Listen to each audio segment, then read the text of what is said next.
There's so much misinformation.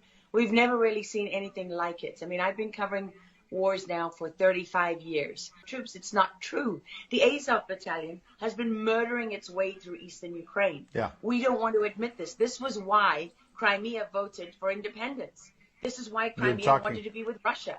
Because we in the media, in the Western media and in the West, won't acknowledge the reality of what's gone on. Western Ukraine backed the Nazis. It was a headquarters for the Nazi SS.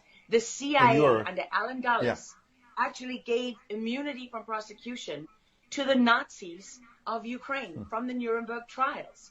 So there's a long history of the United States and our intelligence agencies funding and arming Nazis in Ukraine. These are not like new neo-Nazi groups that sprung up.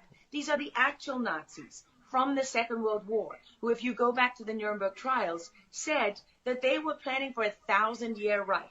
And so you have to really wonder as you look at this, when you know that the CIA sponsored the Color Revolution in Ukraine in 2013 and 14, that they selected Ukraine's leaders, go to Victoria Nuland's leaked phone conversation where she and the U.S. ambassador are deciding who can lead Ukraine.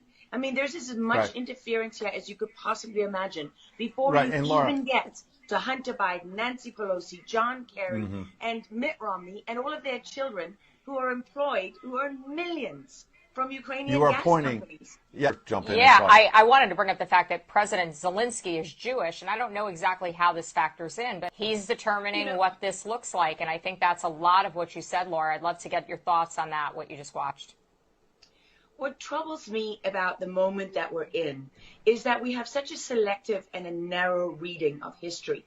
You know, President Zelensky may be Jewish, but he's not the only one in this who suffered during the Second World War, whose ancestors suffered, right? I mean, look at Putin. How many relatives did he lose in the siege of St. Petersburg? People don't know their history. They don't know what made Vladimir Putin. And I'm not I'm not defending him. I don't need to defend Vladimir Putin. My job as a journalist is to try to understand what is the truth here. I don't like being lied to.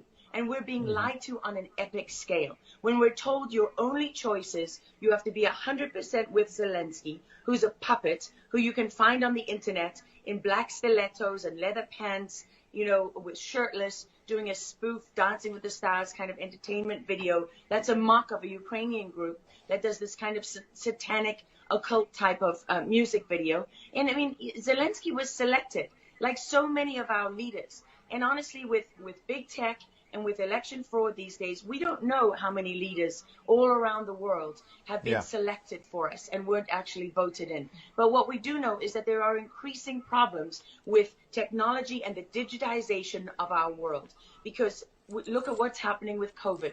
Look at what has happened globally. We are fighting the same battles all over the world. To pretend that this war is about Russia and Ukraine is just a barefaced lie. If Putin has been warning for 15 years that he is not going to stand by while the globalists take over the world, build bioweapons facilities and whatever else they're doing in Ukraine, Ukrainian oligarchs. Ukraine has been a center of money laundering for many of the leaders in this country. For how long? Billions of US dollars have been laundered through Ukraine, and we say nothing about it. These are our tax dollars. I mean, before the impeachment trial, had you ever heard of anyone in the United States, I mean, us bringing in foreign governments to the White House for anti-corruption training? I mean, does nobody question these things? Why do we not